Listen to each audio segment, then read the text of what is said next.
The soft glow of my phone screen cut through the dimness of my small dorm room, casting long shadows against the bare walls.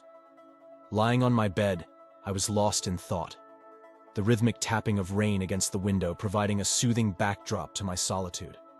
That's when the message notification chimed, a sound so rare it startled me. I glanced at the phone, expecting the usual spam or a reminder from a professor. Instead, it was a text from Chris Patterson, someone I knew of but never really interacted with. Chris was popular, the kind of student who moved in circles far removed from my own. The message was brief but disconcerting in its unexpectedness. "Hey Jordan, big house party at my place this Saturday, 9 p.m. You should come." For a moment, I stared at the screen, puzzled. Why me? We'd never spoken more than a few words to each other in the one class we shared. I considered ignoring the message, but curiosity, a trait that often got the better of me, nudged me to reply. "Sure, I might swing by. Where's your place?" As I lay there waiting for Chris's response, a part of me wondered if this was some sort of prank. But then the details came through, along with a map pin dropped at a location on the outskirts of town. It was an old mansion, known among the students for its secluded setting and the rumors that clung to it like cobwebs. I spent the next couple of days wrestling with the decision. I was no partygoer. My idea of a wild night was staying up late in the library, lost in books and research. But the monotony of my routine had grown stifling, and the mystery surrounding Chris's invitation was too intriguing to dismiss. By Saturday, I'd made up my mind. I was going to the party. It was time to step out of my comfort zone, meet new people, maybe even make a friend or two. I dressed casually, grabbed my phone, and left my dorm with a mix of excitement and apprehension churning in my stomach. The drive to the mansion took longer than I expected. As I navigated the winding roads leading to Chris's place, the houses grew fewer and the trees taller and more imposing. When I finally arrived, the mansion loomed before me, its grandeur faded by time, its vastness intimidating in the moonlit night. I parked my car alongside others and approached the entrance. The sound of music and muffled laughter filtered through the air, growing louder as I neared the door. Taking a deep breath, I stepped inside. The interior was a stark contrast to the somber exterior. Colorful lights danced across the walls and ceilings, and the music, a pulsating beat of modern tunes, filled the air. People clustered in groups, drinks in hand, their laughter and chatter creating a lively atmosphere. I moved through the rooms, feeling like an outsider peering into a different world. The mansion was enormous, with high ceilings, antique furniture, and paintings that watched over the partygoers with silent judgment. I recognized a few faces from campus, but mostly saw strangers. Chris spotted me at one point, raising his glass in acknowledgement before being pulled away by a group of laughing friends. I found myself gravitating toward a quieter corner, observing the party rather than being a part of it. As the night wore on, the atmosphere remained festive, but I couldn't shake off the feeling of being an intruder in this world of laughter and revelry. The mansion, with its dimly lit hallways and mysterious aura, added to the surreal nature of the evening. I settled on a vintage sofa, nursing a soda, letting the sights and sounds wash over me. This was enough, I told myself.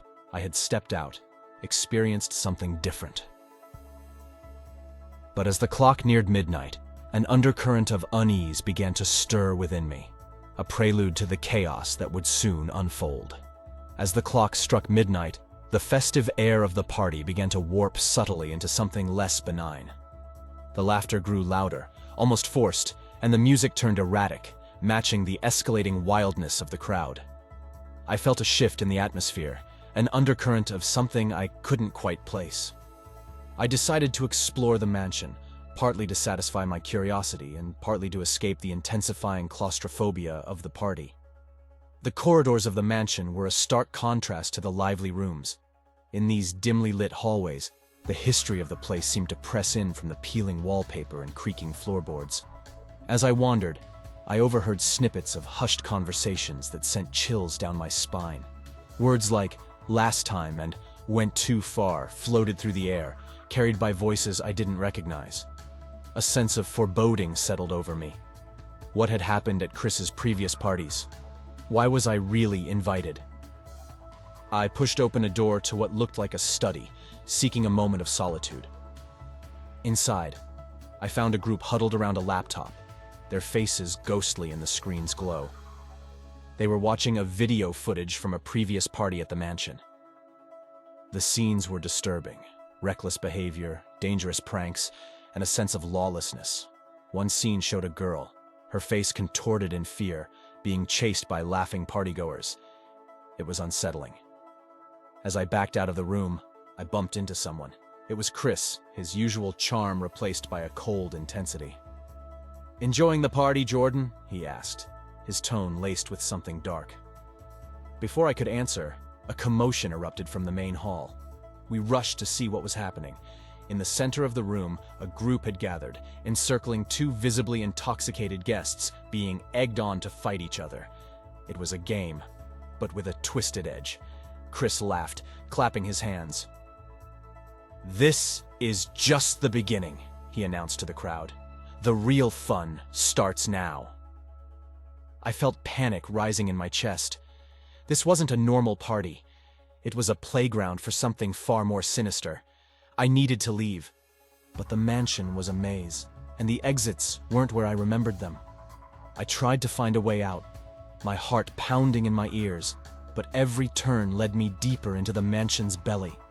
The hallways were now filled with guests participating in Chris's twisted games, their inhibitions lost to whatever substances were circulating. In my frantic search for an exit, I stumbled upon a scene that froze me in my tracks. In a dimly lit room, a group of people surrounded a girl, her eyes wide with terror, as they cheered on her tormentor. It was like a scene from the video I had seen earlier, but live and far more terrifying. I realized then that the rumors were true.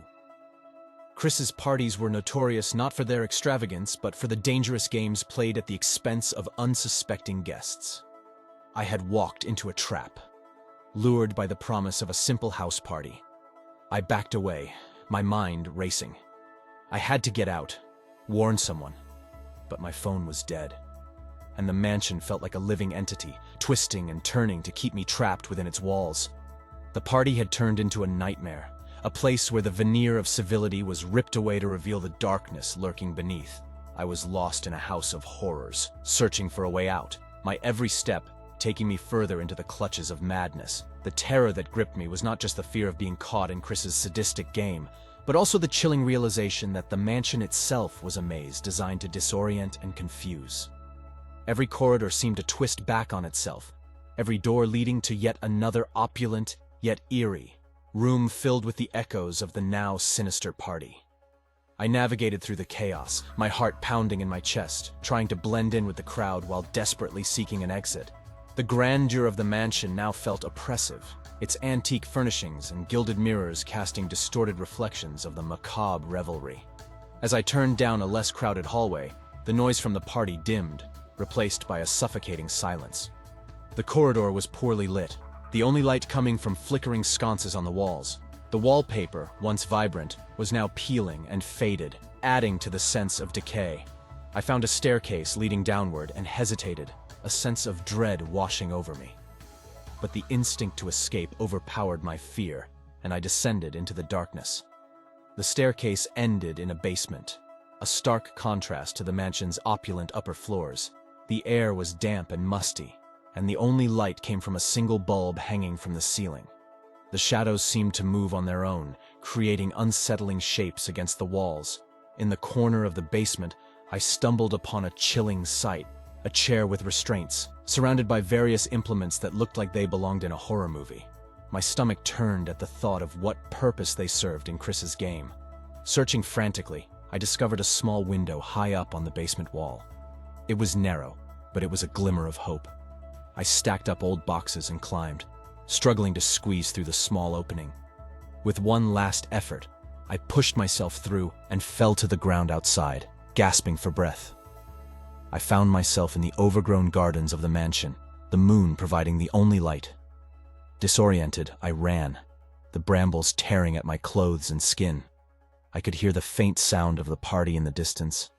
a haunting reminder of the nightmare I had just escaped. The woods were dense, and every snap of a twig underfoot sounded like a gunshot in the silence. I kept expecting Chris or one of his friends to appear from the shadows, but I was alone in the darkness. After what felt like hours, I emerged from the woods onto a road. My relief was palpable when I saw the headlights of a car in the distance. I waved frantically, my voice hoarse from shouting. The car stopped, and the driver, a middle-aged woman, looked at me in shock. I must have been a sight, disheveled, bruised, and terrified. I explained as much as I could, and she called the police, her eyes filled with concern. As we waited for them to arrive, I watched the mansion in the distance, its windows now dark, as if it were sleeping, its secrets hidden within its walls. The police investigation turned up little. Chris and his cohorts had cleaned up the evidence of their twisted game, and without proof, it was my word against theirs. The mansion went back to being just another old house on the outskirts of town, its dark history whispered about but never proven. I left the town soon after, unable to shake the feeling of being watched, of being a part of a game that I had never wanted to play. The experience left me with deep scars, both physical and mental. I struggled with trust, with the idea that beneath the veneer of civility, there could be lurking something truly monstrous. The memory of that night at the mansion stayed with me, a constant reminder of the fragility of our perceptions of safety and the depths of depravity that some can sink to for their own twisted enjoyment.